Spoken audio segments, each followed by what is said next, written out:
What is up, Feeding Frenzies? I've got another deck profile for you here today. Today we're going to be doing a deck profile for Primary Melody, which is the Bermuda clan for Cardfight Vanguard.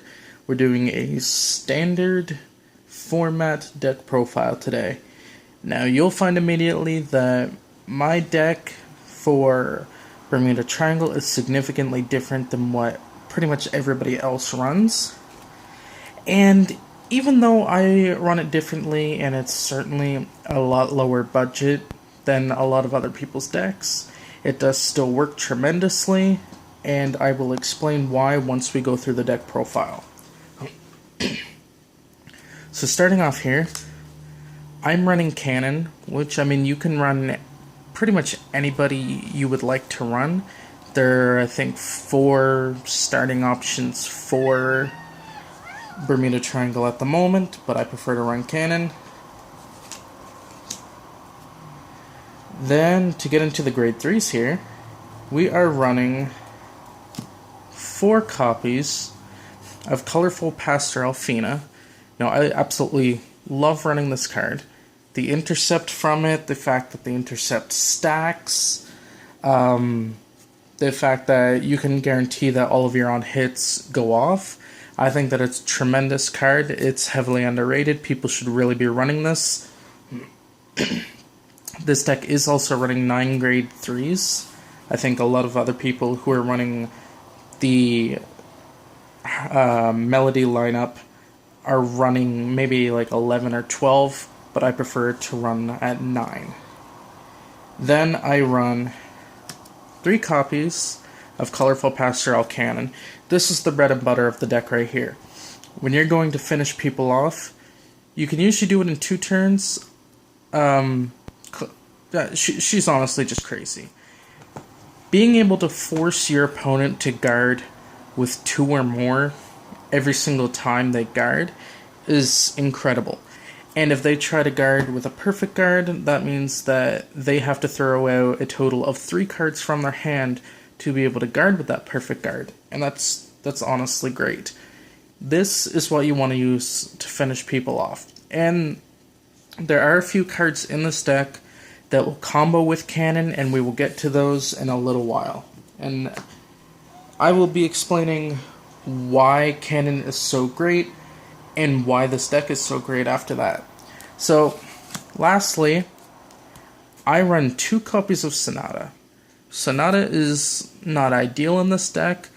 The main reason I use her is just maybe to give a 5k boost to my other Melody units, and occasionally if I need to cycle, I'll throw her on Vanguard to be able to cycle and search for one of my other Melody units that I need.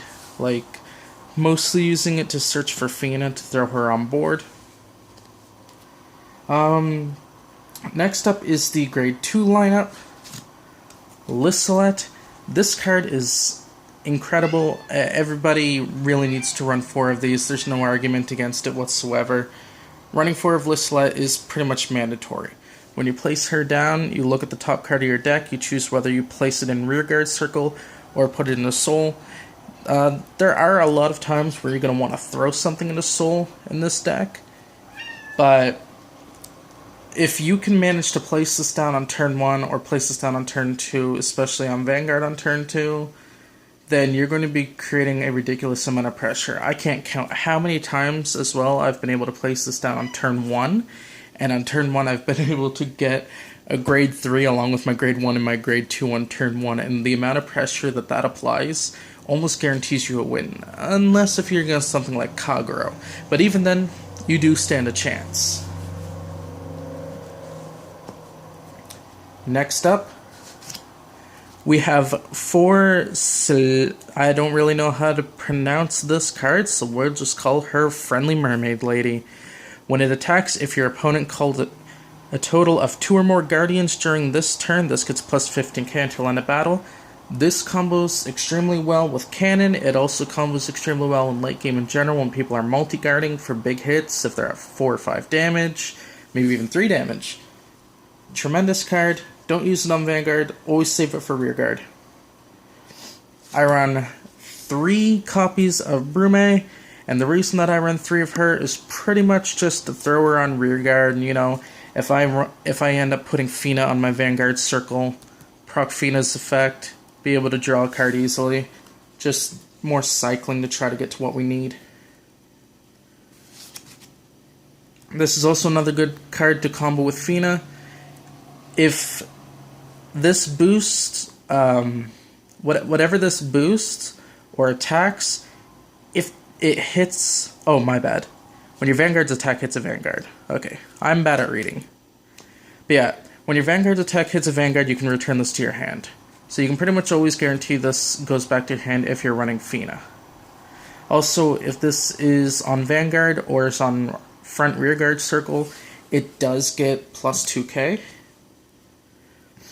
Then, much like the Friendly Mermaid later, we do have Revoir. This gets a plus 10k until end of battle if they guard with 2+. Tremendous card, 18k booster pretty much all the time once you reach your grade 3 stage. Then we have Steza. Really, really good card. It's 2 draws. Then you get to throw grade 3 back in your deck. You need at least 3 of these in your deck, arguably. I don't really use it for boosting. I pretty much just get rid of it after I've used its effect. So once you use it for boosting once and use its effect, if you have other things you can place down, you do need to place those down. It's not worth keeping around that often. Then we have Thoria. I like to keep 2 of these in the deck.